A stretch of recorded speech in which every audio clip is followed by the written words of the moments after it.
طبعا ناس كتير قالوا العجله دي هتبقى تقيله عشان الطارات بتاعتها حديد. قالوا هتبقى تقيله عشان الطارات دي حديد. اللي هديكم معلومه، الطارات دي زي نظام حدافه بالظبط. يعني الطارات دي حديده اهي، مش ألمونيوم. ده حديد انا عاملها على ايدي على الليزر ولحمها في الطاره. دي مش ألمونيوم، حديد. ناس كتير بيقولوا العجله هتبقى تقيله. دي زي نظام حدافه. اول ما العجله بتلف دي بتديك سرعه زي نظام حدافه. في ناس هتفهم يعني ايه حدافه. حدافه يعني ايه؟ كل ما تجري كل ما تديك سرعه اكتر. هي تقيله وزنا، تمام؟ يعني هي تقيله وزنا، انما في السرعه هتبقى خفيفه معاك خالص.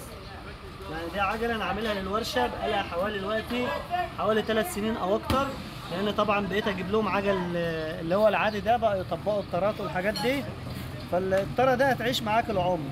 يعني الطاره دي هتعيش معاك العمر. ده عاملها للورشه الشباب اللي هنا، لان بيكسروا جامد في العجل، فجايب لهم عجله جامده وطارات جامده مع بعض.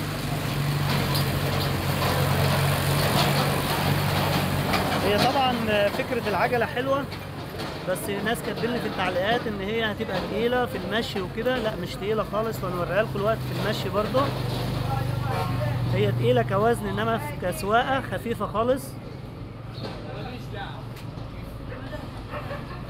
دي الطارات دي كنت بعملها للعجله اللي هو ال3 عجلات اللي هو بتاع المصايف.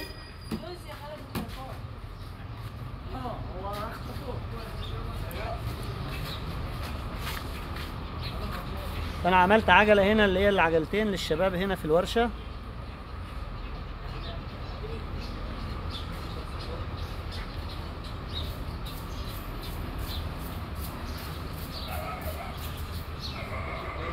طبعا الطارات بعمل حسابها برضه في سيستم قدام وورا عشان تركب ورا وقدام عادي.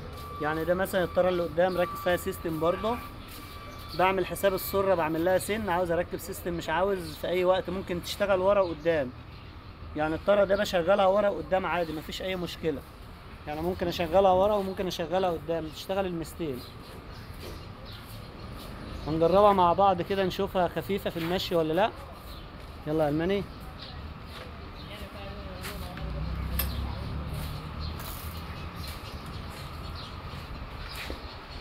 طبعا هي سريعه.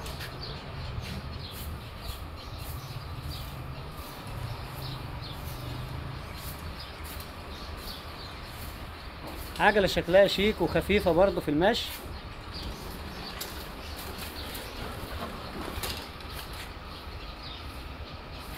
واحلى حاجه فيها اللي هي عجله حداده، مش هتبوظ معاك، بتستحمل في المطبات والحاجات دي.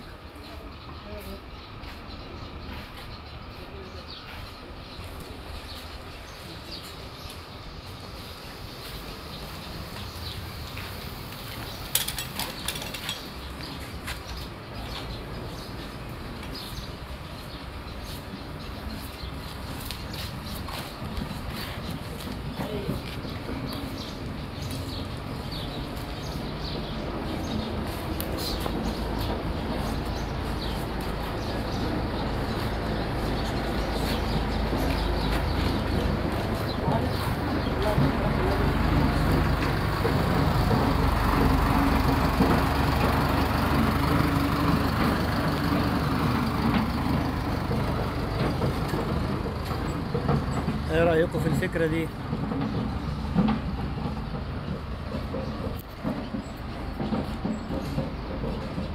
ده تستحملنا طبعا في الورش، يركبها ناس كبيرة، مش مهم أطفال، على أساس الطفل بيشيلها ويطلعها في مكان تبقى تقيلة عليه عادي، تنفع للكبار عادي.